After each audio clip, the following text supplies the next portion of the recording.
ইব্রাহিম আলাইহিস সালাতু ওয়াস সালাম এবারে আগুনে ফেলবে, এমন তো অবস্থায় এবার আল্লাহ পাক আল্লাহ তাআলা জানিয়ে দিলেন ওটা হলো আমার খলিল, ওটা হলো আমার হাবিব, আমার খলিল, আমার বন্ধু।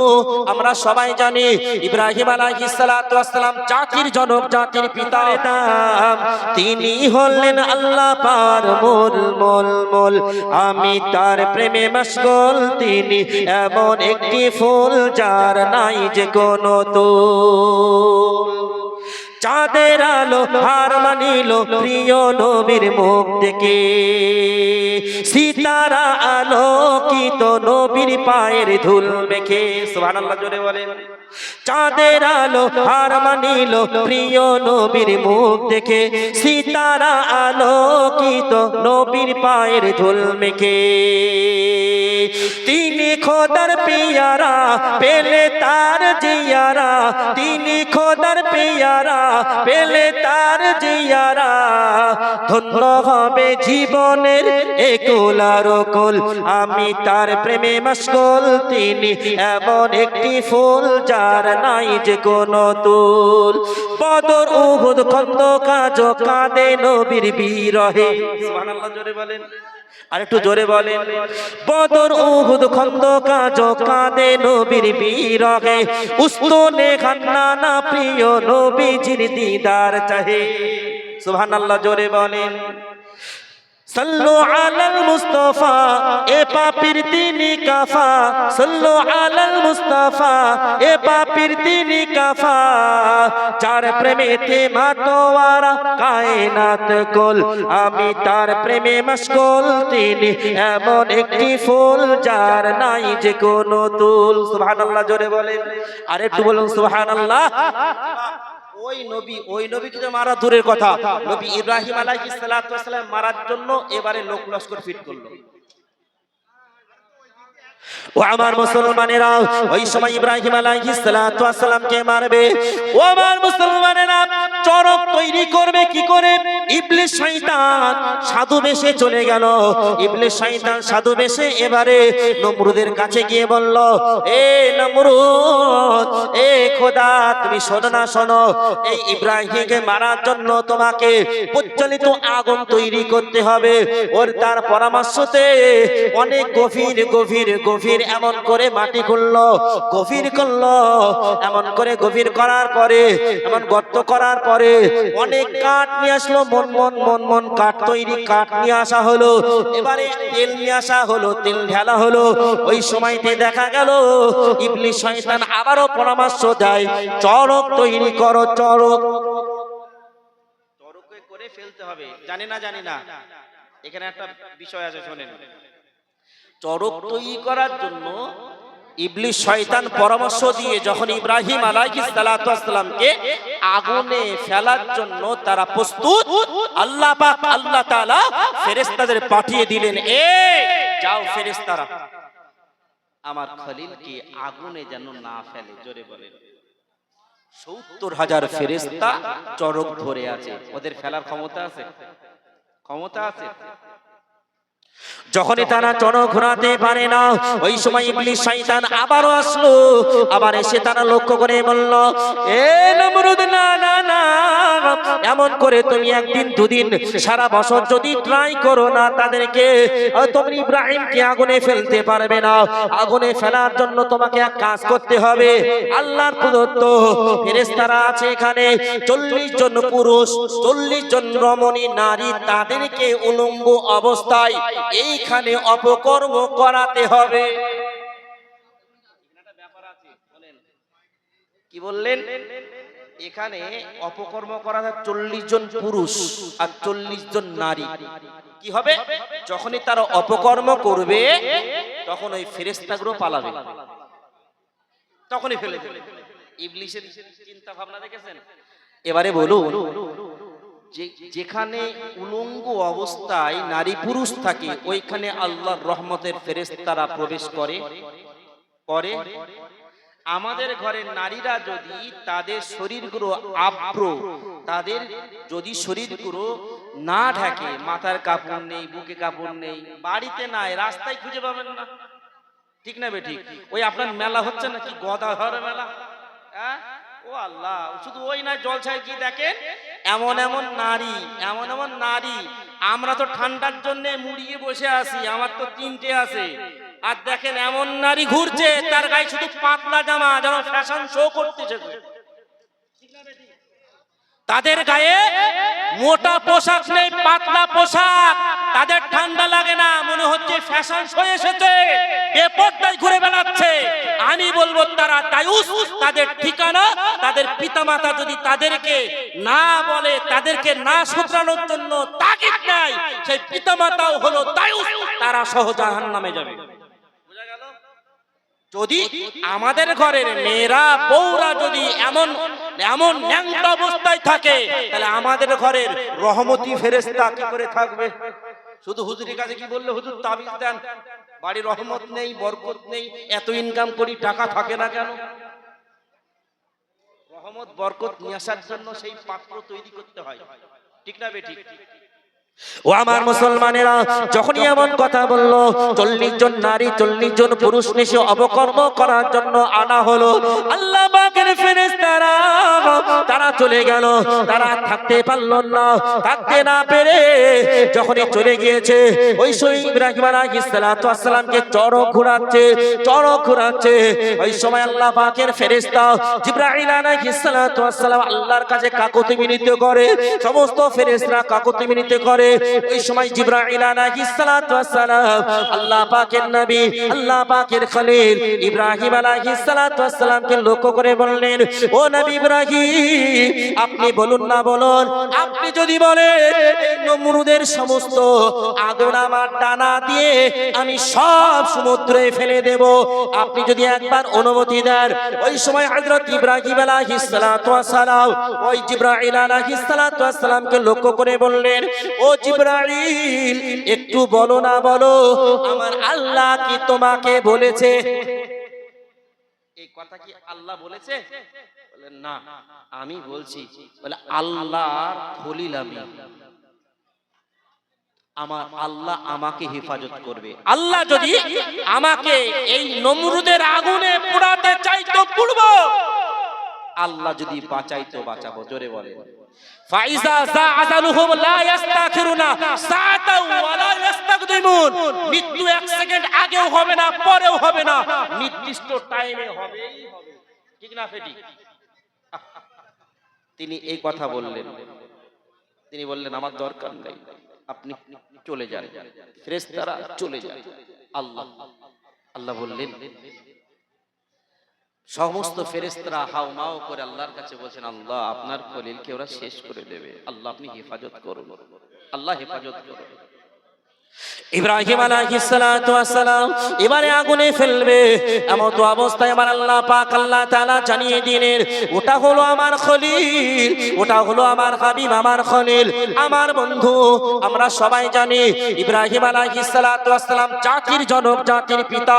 হযরত ইব্রাহিম আলাইহিস সালাতু ওয়াস সালামকে এমন করে যে আগুনে ফেলবে, ওই আগুনের তাপটা ছিল এমন, তাফসীরে এসেছে ওই আগুনটা এত জ্বালা জ্বলছিল, ওই আগুনের উপর দিয়ে যদি কোনো পাখি, কোনো চিড়িয়া উড়িয়ে যেত, ওই আগুনে সেই পাখিটা পুড়ে ভস্ম হয়ে যেত। ও আমার মুসলমানেরা, এত তাপ ছিল আগুনে। ওই সময় ইব্রাহিম আলাইহিস সালাতু ওয়াস সালামকে যখনই এমন করে আগুনের উপরে ফেলে দিয়েছে, ফেলে দেবে, আমার আল্লাহ পাক আল্লাহ তাআলা আগুনকে লক্ষ্য করে জানিয়ে দিলেন, এর আগুন, আমি আল্লাহ পাক আল্লাহ তাআলা তোকে জানিয়ে দিলাম, আমি যদি কিছু বলি কুন ফায়াকুন হয়ে যায়, এই আগুন খবরদার, খবরদার, আমার হাবিব, আমার খলিলের একটা পশম পর্যন্ত যেন পড়ে না। আর একটু জোরে বলেন নারে তাকবীর, নারে তাকবীর। আমার আল্লাহ পাক আল্লাহ তাআলা ফেরেশতাদের হুকুম করলেন, ফেরেশতারা যাও যাও চলে যাও, আমার ইব্রাহিমকে জান্নাতের পোশাক পরিয়ে দাও। যখনই জান্নাতের পোশাকটা পরিয়ে দিয়েছেন, ইব্রাহিম আলাইহিস সালাতু ওয়াস সালামকে ওই আগুনের ভিতরে, আগুন হয়ে গিয়েছে ফুল বাগান, আল্লাহ পাক আল্লাহ তাআলা আর ওই ফুল বাগানের ভিতরে জান্নাতি কুরসি পাঠিয়ে দিলেন।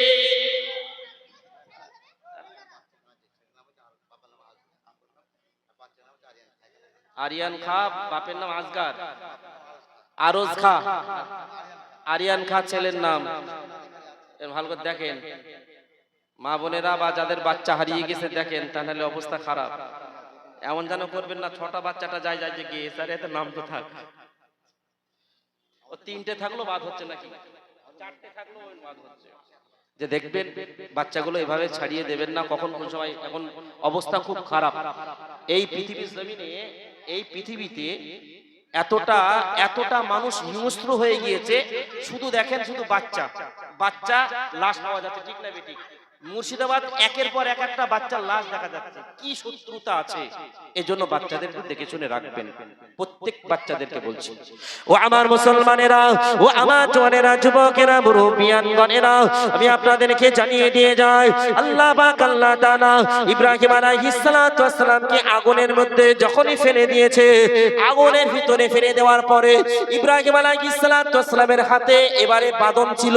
বাঁধন আগুনে পড়ে যায়, খুলে যায়। পায়ে বাঁধন ছিল, ওই বাঁধনগুলো পড়ে যায় এবং করে পাটাও খুলে যায়।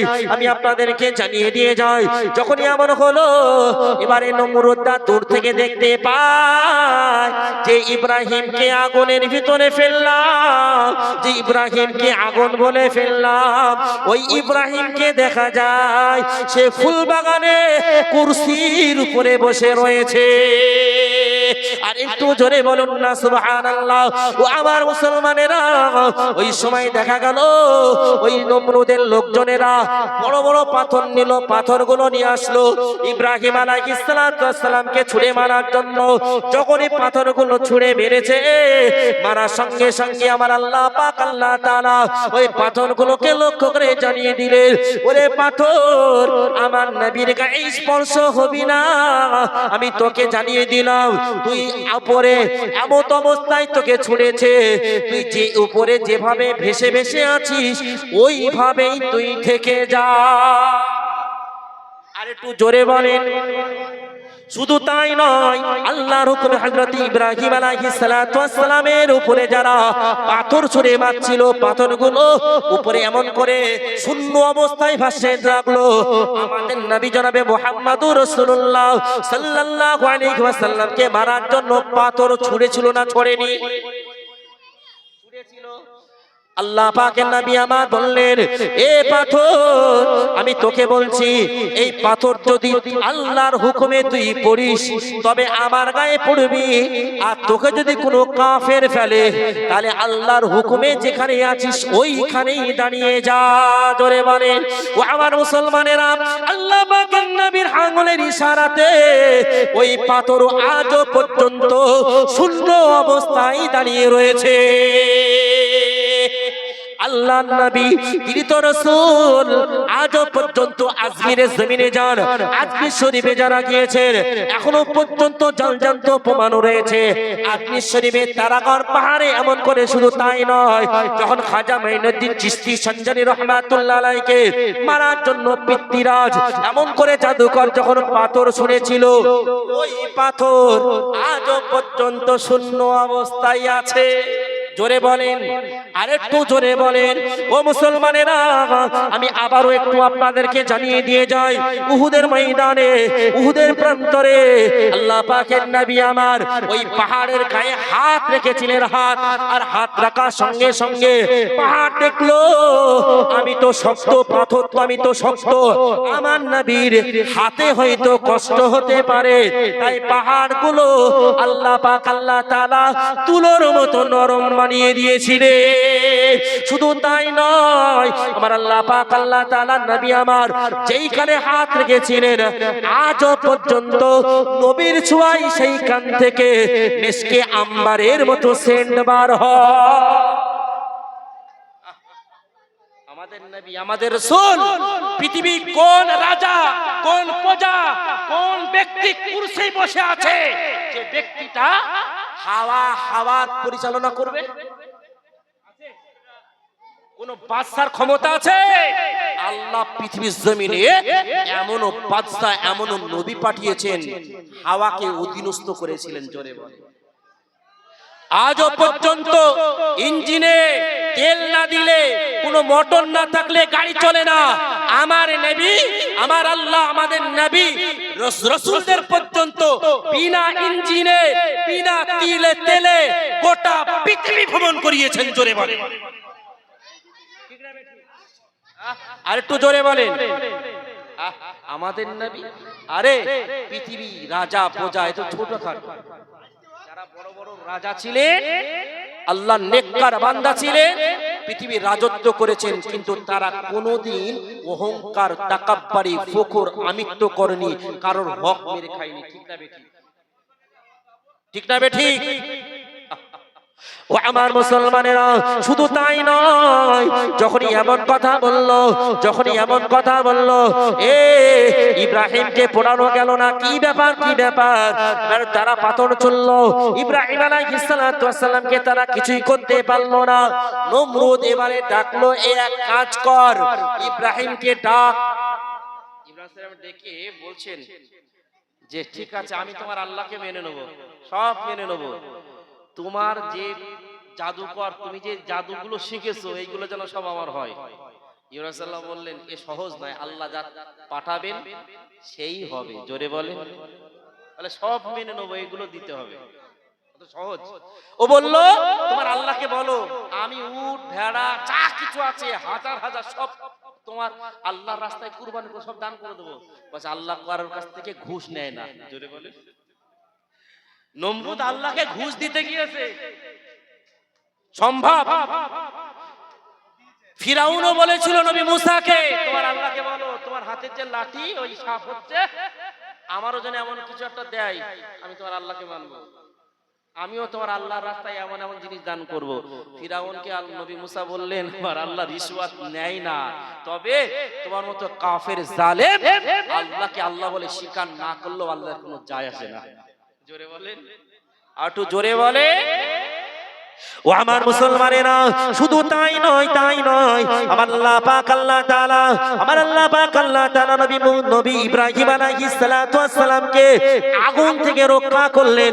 জালেম বাদশা সে চিন্তা করলো, ইব্রাহিমকে মারতে পারি না কেন, কিছু করতে পারি না, আমার আল্লাহ পাক আল্লাহ তাআলা ইব্রাহিম আলাইহিস সালাতু ওয়াস সালামকে এমন ভাবে ইসলামের দাওয়াত দেওয়ার জন্য বার করিয়েছেন। আজও পর্যন্ত আমি জানি না আপনারা শুনেছেন কিনা, হযরত ইব্রাহিম আলাইহিস সালাতু ওয়াস সালামের প্রথম স্ত্রীর নাম কি?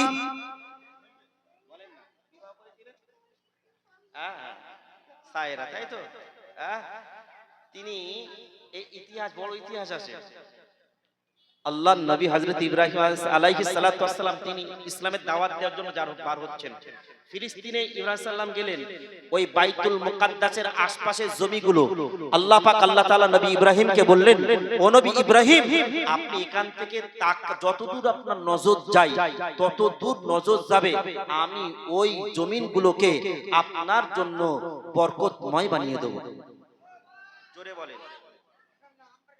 ব্যাস, ইব্রাহিম সাল্লাম ইসলামের দাওয়াত দিতে দিতে রাস্তা দিয়ে যাচ্ছেন, এমন তো অবস্থায় দেখতে পাই রাজাদের সন্তানগুলো দেখতে কেমন হয়, সুন্দর পোশাক, সেই রকম চেহারা, দলে দলে যাচ্ছে। ইব্রাহিম আলাইহিস সালাতু ওয়াস সালাম খুব কেটে কেটে বলছেন, লম্বা ঘটনা তো কেটে কেটে বলছি। ইব্রাহিম আলাইহিস সালাতু ওয়াস সালাম বলছেন, এরা যাচ্ছে কোথায়? কোথায়? বলে আমরা যাচ্ছি, একজন বাদশার মেয়ে আছে, সেই মেয়েটা সে আজকে তার জন্য বর খুঁজবে, বর চুজবে, দেখে নেবে, চয়েস করবে, যাকে পছন্দ তাকে স্বামী হিসাবে গ্রহণ করবে। তাই যত যত বাদশার সন্তানের আছে সবাই আমরা যাচ্ছি। সবার কাছে সুন্দর পোশাক, ইব্রাহিম আলাইহিস সালাতু ওয়াস সালামের পোশাক জানো তেন। জোরে বলেন, জানো তেন।